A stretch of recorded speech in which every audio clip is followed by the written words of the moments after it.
Hello, everyone. It's Dave Meltzer here with the Playbook live at the Blue Wire Studios here at the Wynn in Las Vegas in the lobby of the Wynn, the greatest studio I've ever had. And I just want to thank the people at Blue Wire for sharing this experience with me. But not only is it hello, everyone, it's hello, Elizabeth Gore. Hello. Howdy, everybody. You're amazing. And hello, I love Alice. Hello, Alice, the co-founder of Hello, Alice. I couldn't think of better women already this morning. I have my oldest daughter working for me here at the studio. So badass. I had Amelia Antonetti, who's amazing. one of my mentees and co-mentors now because she's matured so much. She teaches me more than I am taught. And then I have a current mentor of mine, sometimes from near, even if we're in Riyadh, and sometimes from afar. But you and I share a mission. We do. And that's right. I was blessed with 3 daughters, and I'll tell you why it was such a blessing, other than having kids, is that I grew up with boys, 5 boys and 1 girl. And I remember when I had my first daughter, I didn't know what to do. And the nurse said, love her. But what I realized now that they're older is that God gives you what you need. That's right. And that's right. Every day, whether you like it or not. I needed daughters, and I'm a different person, a better person, because I have 3 unbelievable daughters. And when I met you the first time, I meet certain people and I said, oh my gosh, my daughter needs to listen to, learn from, follow this person, Elizabeth Gore, because this is the person that can give her the steps to get to where she is and beyond. Well, my goodness, for pre-coffee, that's quite the compliment. Thank you, sir. And you deserve it. And Hello, Alice supports women in a way, and small businesses in a way that really, a pragmatic lawyer, business person, think that gets ignored a lot by people who want to do good. And it's like, let's fund these people. Absolutely. Listen, I'm telling you, we've got 1.5 million small businesses on Hello Alice now, and 65% of them are women, the best business people in our country. And we see the uniqueness of people. We have 51% Black or African American individuals on the platform. We have 20% U.S. veterans. My dad's in Air Force. One of your team members' dad is Air Force. And so, listen, the fabric of this country, and I think we really saw it in COVID, are small business owners. And we have to make sure that they're funded. And, we're sitting here in Las Vegas, which has an incredible entrepreneur and small business community. But we really focus on what we call the new majority. The new majority of business owners are women, people of color, and U.S. veterans. So over 73% of the people on Earth, or in America especially, are women, people of color, and veterans. Right. Over 73, might even be lower. I do always tell people, because if you want a great statistic, my favorite statistic, 99% of statistics are all made up. I was going to say, your favorite ones are the ones you make up. Yeah, exactly. See, we already are thinking the same. But well, I can't do math, so making them up is fine with me. Good. But the money side of things is so important. I'm It the is. Chief Chancellor of Junior Achievement University, and the reason is I'm an alumni. We have 100 million alumni in Junior Achievement. And when I was in Junior Achievement, 0 women were in my group. Today, over 50% are in Junior Achievement. But why is this so important? Because I'm an investor. I love money. I think if you can shop for the right things with money, money's the greatest thing that was ever created. Right. It's the greatest energy ever given. But only 3%, it may have dropped. It has dropped. Yeah. I hate to be the better. Below- Are you about to below say venture 3%. capital? Yeah. Yeah. Only yeah. less than 3% of the 73% are funded. Right. Here's the thing that I love capitalism, right? And if we look at this from a purely capitalistic point of view, why not make the best financial bet? I want you to make money. I want Meltzer, you to make so much money because I know you're going to put it in the right places or your daughters will whoop your ass, right?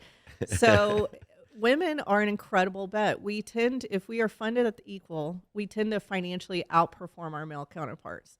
So the data and the financial data has not caught up, I think, with the systems. I do think we've shifted. I don't think it's a bunch of assholes running around saying we're not going to fund women. I think the way our institutions work, it has not caught up. And, I've focused a lot lately on credit, and credit, particularly for small business owners. I mean, the differentiator in credit, if you look at venture, that's a huge amount of money, but a very small percentage of people, right? And if you look at credit, you look at loans, if you look at all the things that fund our businesses when we get started, the disparity is huge. And the irony, though, is that the financial markup, if you put it behind a woman, is insane. So my big thing is go make a whole bunch of money, invest in these women. Yeah. And I think, speaking of credit, giving credit to people that may have, because of the socioeconomic biases that are a lot of time unintentional, just historical in nature, we have to give credit to people that may not traditionally be given credit. That's right. That's right. And you guys have a MasterCard. Yeah, we pushed out a small business credit program, secured and unsecured. We saw a huge financial opportunity here. I don't like talking about it as social good. This is a business. Right. And so there's a $40 billion gap in the BIPOC community in credit. There's $1 trillion if you include women in it. These are people that have actually applied for credit and been declined. Most of the time it's for lack of credit history, not even bad credit. So if women who have been in the care economy, if they've been taking care of their children or aging parents, they stepped out of the workforce, come back, no credit history. U.S. veterans who have been deployed, coming back, they don't have credit history. You have people that have been incarcerated. You have immigrants. This is a huge opportunity in business because of the traditional ways that you look at FICO and credit scores and so on. Let me say one thing to all my small business owners. Anyone can get credit. So you have to be very careful not to get predatory credit or 40% interest and screw up your life. Credit, right. Yes. But getting equitable credit is critical.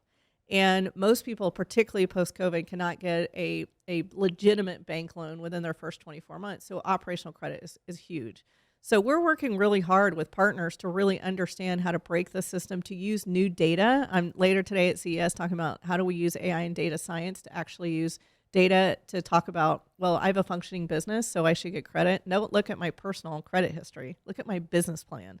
So I think there's a huge financial opportunity here. And it's interesting because that's exactly where I'm working. Would love to partner with you as well. And Okay. we were looking at entrepreneurs. And one thing that I realized is that I want to invest in an entrepreneur who has banked everything on, they have a desire, they must, and I don't care about no credit. Yeah. I want to bank on a mom who has loaded up her credit cards to invest in a business. Right. And I'm willing to go ahead and take that risk and give that person credit because I think they're a better risk than the person that doesn't take any risk. Well, if you look at Hello Alice, Carolyn's Latina, I'm a South Texas redneck. And I mean, essentially, we both maxed out our credit cards to start the business. We don't do this, people at home. But, we mortgaged one of our houses. I mean, you hustle, right, to get a business running. And I think that's a very fair point is the entrepreneurial mindset is going to figure it out, right? We just want to make it a click easier in that process, right? And now we're worth several $100 million. And I say that out loud because I want to show that our audience is a bankable, profitable audience, right? Everyone says, hello, it's a social good company. I said, yes, but we're a profitable, strong company because our audience and our customer set are profitable and strong. And I mirror my businesses and persona in the same direction that I'm not shy about saying my motto is to make a lot of money. Right. To help a lot of people, shop for the right things, and of course have a lot of fun. I want to enjoy the pain. Right. And I'm not a masochist. When I say enjoy the pain, I identify the pain so I can get better. And I was just thinking the other day that entrepreneurship is this extreme roller coaster, right? Where you're like, okay, I'm going up. I'm at the top. It's amazing. Oh shit, it's so scary. I'm going back down again. Bankrupt. What's happening?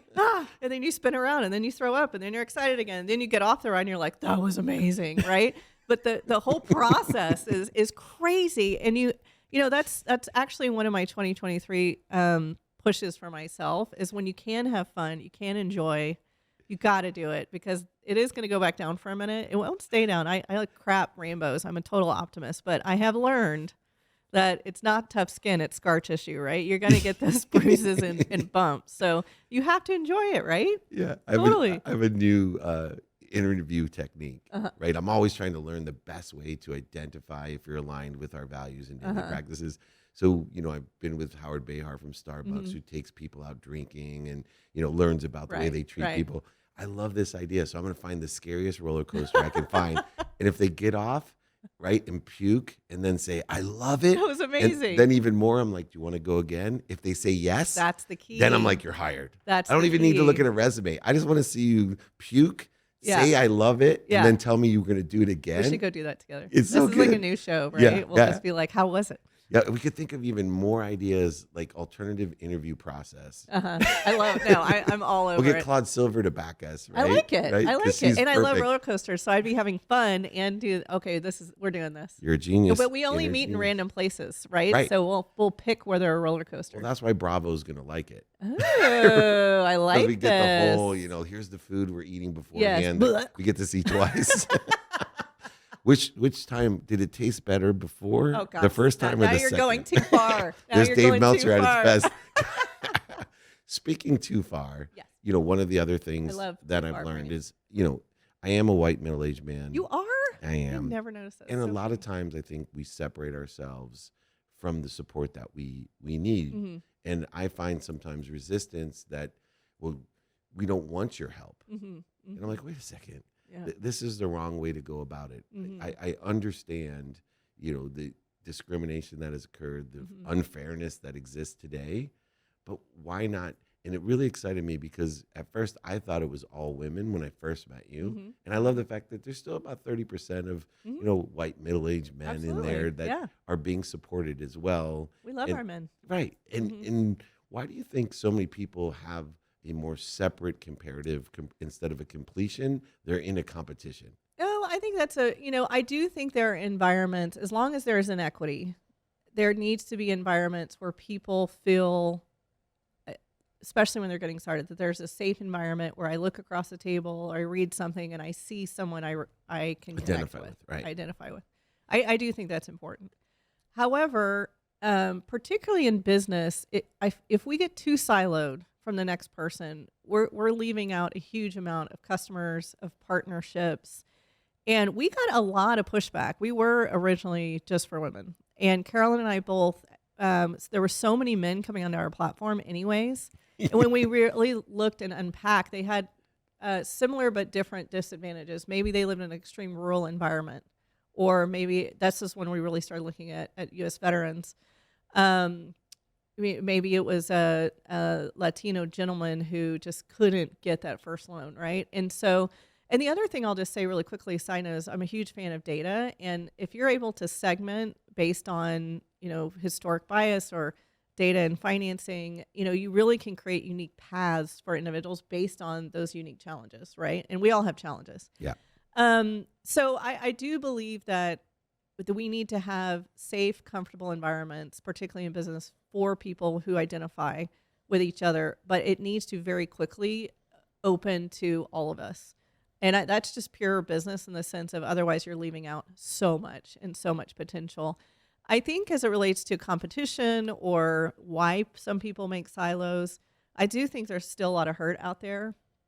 And it's uncomfortable sometimes to sit across. We were just discussing that you and I were in Riyadh in Saudi Arabia, and that was a really eye-opening trip for me of people that I had huge assumptions about. Me too. Right? I mean, and some of them where I still have very strong opinions that there needs to be a lot of change. But I also learned that they have 40% of venture going to women. We have 2%, right? But yet I can't step out without a male escort, right? So we have to open up and really have hard conversations with the people sitting around us. And hopefully they look different than us. They're different genders, different backgrounds. And it's better for business if we do. It's better for business. Yeah. And I ventured back right after Thanksgiving to Alula. Did you? 122 sports entertainment dignitaries around the Wow. world. That was at Qatar. Uh-huh. And we had the Alula dialogue. And this was one of the subject matters. And it was amazing because they had women that were part of the Saudi Wow. community. And just the advancement of women from the time we were in Riyadh. Going fast. Yeah, and it's only been 4 years total. Right. And right. the openness and the attitude from the top. Uh-huh. I wish in America we could somehow facilitate Well, change that quickly. That goes back to capitalism. We're going down a rabbit hole here, but we love rabbit holes at Alice. But I will say that, Saudi, what I learned was they can't be dependent forever on just the energy sector. And what they were seeing is women were stepping forward with such technological advances that, just like I just said, it would be leaving out a huge business case for revenue and economics in that country.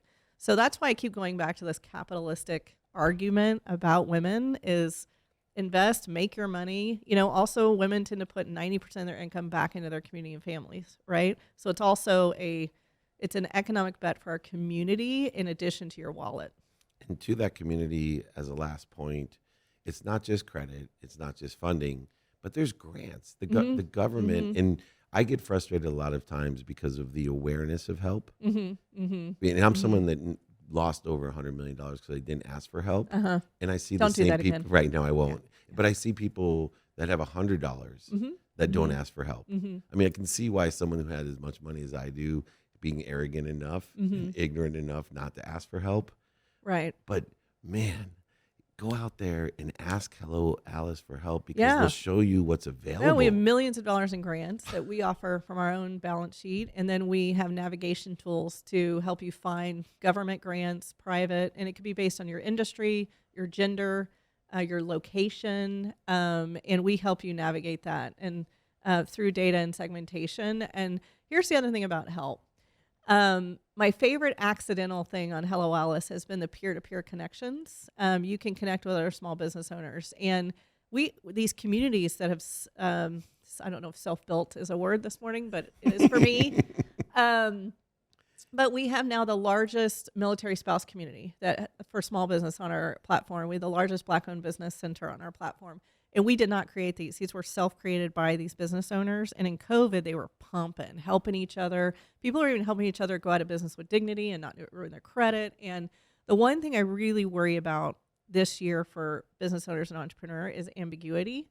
Entrepreneurs usually do really well in opportunity, and they also do really well in crisis. Our entrepreneurs knew what to do in COVID. They had to buckle down, they had to close, they had to do it.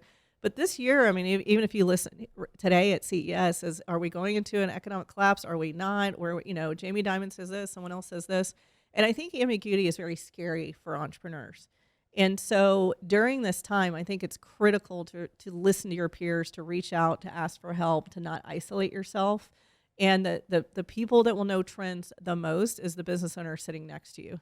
And so, ask for help, listen to advice. I think your peers, are the most important advisors you have. I agree, because they can help you align your skills, knowledge, and desire to what's doing well, what's not doing well, and what's stable.